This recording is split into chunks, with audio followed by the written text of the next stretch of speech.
स्वात्मोपलब्धि सहित हैं, स्वयमेव सबसे पूज्य हैं, सर्वज्ञ हैं श्री जी ने अतः कहते स्वयंभू हैं उन्हें।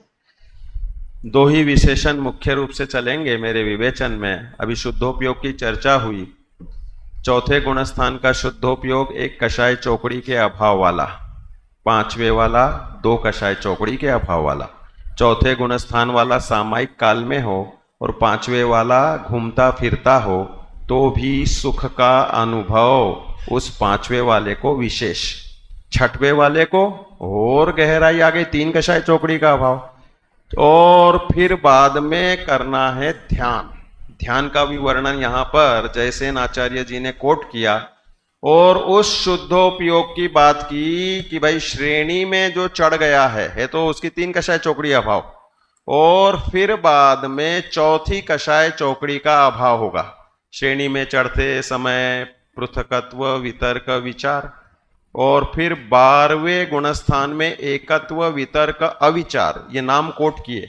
और वहां पर वहां पे 12वें में पूर्ण सुख हो गया, वहां पूर्ण शुद्धोपयोग हो गया। शुद्धोपयोग में हमने अपेक्षा सहित भेद कर दिए। तो इस रूप में 12वें गुणस्थान के शुद्धोपयोग का फल, शुद्धोपयोग से केवल ज्ञान होता है। 15वीं गाथा यहां पर मैं डिस्प्ले करना चाहूंगा। यहां पर जो भी है 15वीं गाथा डिस्प्ले करो। तो यही इसका प्रयोजन है कि पूर्ण रूप से मोह का, चारित्र मोह का क्षय होने पर सहज ही जैसा हमारा वीतराग स्वभाव है वैसा ही प्रकट हुआ। इसका नाम है पूर्ण शुद्धोपयोग। और उसके फल में मोह क्षयात, ज्ञान दर्शनावरण अंतराय क्षयाच केवलम, कौन सी गति में हुआ? मनुष्य गति में। अब यहां थोड़ा गति से इसलिए कि आगे हम जा रहे हैं ना। देखो, एक मनुष्य गति है जिसमें 14 के 14 गुणस्थान होते हैं, ठीक है। बाकी 3 गति में तो संभव ही नहीं है। देवगाय जाएंगे तो चौथे में और नारकी जाएंगे तो चौथे तक। मनुष्य गति में मनेन उक्कड़ा, मनेन उत्कटा इति मनुष्य, मन से उत्कृष्ट है, संपूर्ण रूप से चिंतन करके उस शुद्धोपयोग की गहराई को 12वें गुणस्थान योग्य ले जाने वाली गहराई साधने में सक्षम है। ऐसे अब बुद्धि पूर्वक का चलता है तब तक अर्थ संक्रांति, व्यंजन संक्रांति, छद्मस्त समझ लो अवस्था रहती है, तब तक यह अबुद्धि पूर्वक में भी अर्थ संक्रांति, व्यंजन संक्रांति है। और 12वें के बाद जहां पर हुए और वहां पर किसी प्रकार से कोई संक्रांति नहीं है, और वहां पर जहां केवल ज्ञान हुआ वहां वे स्वयंभू कहलाए। इसलिए 16वीं गाथा है स्वयंभू की गाथा। किससे हुए वे केवल ज्ञानी? किससे हुए वे सर्व सुखी? दो चीजें चाहिए हमें। सबसे मूल प्रयोजन सभी जीवों का क्या है? आत्म को हित है सुख सो सुख, सुख चाहिए। वह सुख प्रारंभ हुआ चौथे गुणस्थान से और परिपूर्ण हुआ 12वें गुणस्थान में, और 13वें गुणस्थान से अनंतता को प्राप्त हुआ। उस मोह के नाश के साथ में अनेक अनेक अतिशय और शक्तियां प्रकट होती जैसे जैसे गुणस्थान आरोहण होते। देखो, मेहनत कहां करनी है? मेहनत करनी है आपको 6वें 7वें गुणस्थान तक। चौथे गुणस्थान में अनेकों भाव हो सकते हैं। 6वें 7वें गुणस्थान के साथ में अधिकतम 32 भाव हो सकते हैं, और अगर विशिष्ट विवक्षा से हो तो 15 भाव हो सकते हैं। और शपक श्रेणी कितने समय की है? फ्रैक्शन ऑफ सेकंड, 1 सेकंड भी पूरा नहीं होगा, क्योंकि 12वें गुणस्थान का काल 4 क्षुद्र भाव, 11वें का 2 क्षुद्र भाव, 10वां गुणस्थान जितना है उससे बड़ा क्षुद्र भाव, मतलब 10वां शिव क्षुद्र भाव से भी छोटा, और 9वां गुणस्थान यथा योग्य अंतर्मूर्त बड़ा। तो कहने का मतलब 1 क्षुद्र भाव इज इक्वल टू 1 सेकंड का 24वां भाग, क्योंकि एक श्वास में 18 बार जन्म मरण करना है, और हमने श्वास की सब कैलकुलेशन करते हैं 48 मिनट में 3773, तो 1.2 सेकंड का रेशो बनता है। तो उस हिसाब से देखो तो 1 सेकंड में वह जो श्वासोच्छ्वास को 18 से डिवीजन करेंगे तो 1/24 सेकंड निकलेगा। इतना सा काल श्रेणी का है शुद्धोपयोग का, जो परम रूप से केवल ज्ञान दिलाता है। और इसके होने के बाद में नियम से यहां पर फिर सिद्धि कर दे रहा है कि भाई जो आपको स्वयंभूपना, लोकालोक का जाननपना, अनंत सुख हुआ है, ये सब स्वयं से हुआ है, पर की कोई आवश्यकता नहीं है। आचार्य अमृतचंद्र देव तो पर कर्तृत्व का पूर्ण निषेध करके स्वाधीनता का उद्घोषक करने वाली गाथा करके इसको लिखते हैं। स्वाधीनता का उद्घोषक, मैं स्वयं से ही भगवान हूं और स्वयं से ही भगवान प्रकट रूप से बनता हूं।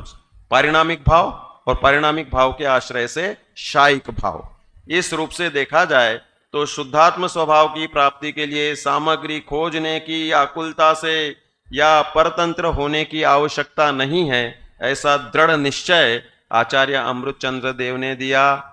और अब जो अपनी बात यहां पर बताते हैं वे 19 और 20वीं गाथा में, इसमें बीच में उत्पाद वै द्रव्य स्वरूप का बता दिया, 19वीं 20वीं गाथा आगे कर लें तो उसमें आपको बताएंगे सम्यक दृष्टि किसे कहते हैं। जो सर्वज्ञ को मानते हैं वे सम्यक दृष्टि हैं और वो मोक्ष को प्राप्त करते हैं। 19वीं गाथा ले आओ। 19वीं गाथा में जयसेनाचार्य क्लियर शब्दों में लिखते हैं कि जो सर्वज्ञ को मानते हैं, सर्वज्ञ को मानते हैं, रत्नकरण श्रावकाचार्य भी लिख रहे हैं। निश्चय और व्यवहार का सुंदर पुट इस प्रवचन सार में भी आपको दिख रहा है।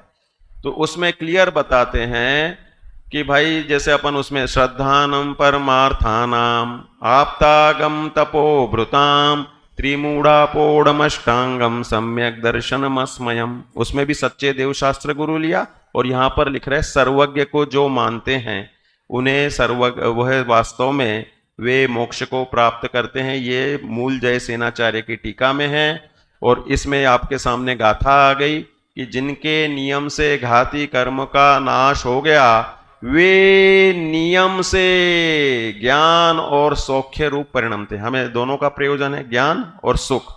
तो इसलिए यह श्रद्धान करने की परंपरा को यहां पर स्थापित किया।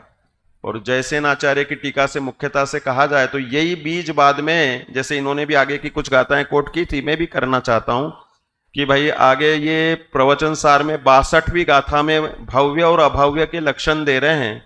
तो उसमें बोल रहे हैं कि घाती कर्म जिनके नष्ट हो गए वे सर्वज्ञ और सर्व सुखों में परम श्रेष्ठ सुखी हैं। ऐसा जो मानता है उसे भव्य कहते हैं। सर्टिफिकेट की गाथा बोलते हैं हम इसको। तो इसी तरह पंचास्तिकाय में 163 नंबर भी है, उसमें भी यही बात कही है। अब हम सुख के संबंध में बात करते हैं, केवली का सुख और हमारा सुख। तो सुख के संबंध में आप सब बताओ, अभी वर्तमान में आप लोग सुखी हो या नहीं हो? इंद्रिय सुख है कि नहीं आपके पास में? तरुण ने तो गर्दन हिला दी। भाई इंद्रिय सुख सबके पास है और इसी में अनादि से रम रहा है। देखो सुख के भेद का एक चार्ट में इसमें पीपीटी बनाता तो बता देता। हमारे सुख के दो भेद होते हैं, एक इंद्रिय सुख जिसे हम सुखाभास कहेंगे, दुख कहेंगे आगे, समझदारी का दुख, सबको नहीं मालूम पड़ता कि इंद्रिय सुख भी दुख है। और दूसरा आत्मिक सुख जो सच्चा सुख है। इंद्रिय सुख के दो भेद हैं, शारीरिक सुख और मानसिक सुख। शारीरिक सुख में 5 इंद्रियों के विषय और मानसिक सुख के भेद 2, शुभ और अशुभ। अशुभ में है अपनी 4 कषाय पूर्ति होने से होने वाला सुख। मैंने गुस्सा आया और मेरी पूर्ति हो गई गुस्से की, मैं सुखी हो गया।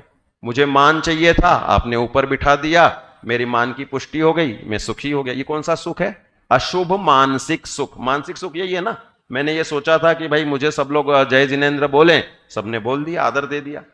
तो ये मानसिक सुख है, ये अशुभोपयोग वाला।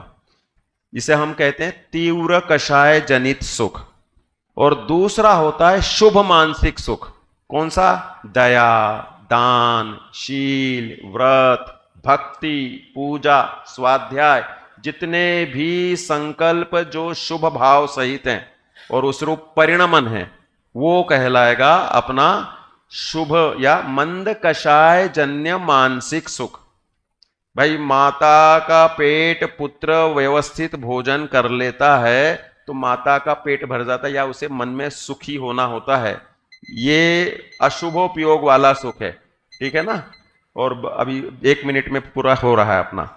और वही जब हम मंदिर जाते हैं, धर्म ध्यान करते हैं, उस समय होने वाला सुख है वो मानसिक मंद कषाय कहो या शुभोपयोग वाला सुख है। गोष्ठी सुन रहे हो, कौन सा सुख हो रहा है? ये सब मानसिक सुख, शुभोपयोग वाला। शुद्धोपयोग से जो सुख मिलता है वो आत्मिक सुख मिलता है। कहां से शुरू हो जाता है? चौथे से शुरू हो जाता है, लेकिन उसकी क्वांटिटी कम है, क्वालिटी भी एक कषाय चौकड़ी की अभाव वाली है, इसलिए वो भी कम है।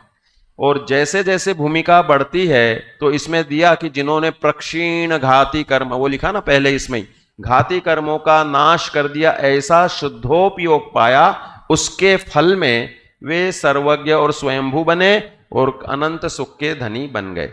तो यहां पर ये कह रहे हैं कि अब वो जो सुख हुआ वो देहगदम, नत्थि देहगदम शब्द आ रहा है। केवल ज्ञानी को देहगत सुख नहीं है, आत्मिक सुख है, और आत्मिक सुख की जाति ही भिन्न हो गई। और वह ऐसा सुख है कि जिसके बाद में कोई उन्हें इंद्रिय आदि का आकर्षण सपने में भी होने का सवाल ही नहीं है। वो तो सम्यक दृष्टि को ही नहीं होता इंद्रिय सुख का आकर्षण। तो इस रूप में देखा जाए तो यहाँ पर पूर्णता से मोक्ष की प्राप्ति के लिए और उन सर्वज्ञ भगवान की महिमा के लिए इसकी टीका को विशेष रूप से पढ़ने पर वह हमें स्वयं को पुरुषार्थ प्रेरक है कि हम भी घाती कर्मों का नाश करके और सर्वज्ञता को प्राप्त करके सुखी हो। यही इसका सार है। ओम नमः सिद्धेभ्यः।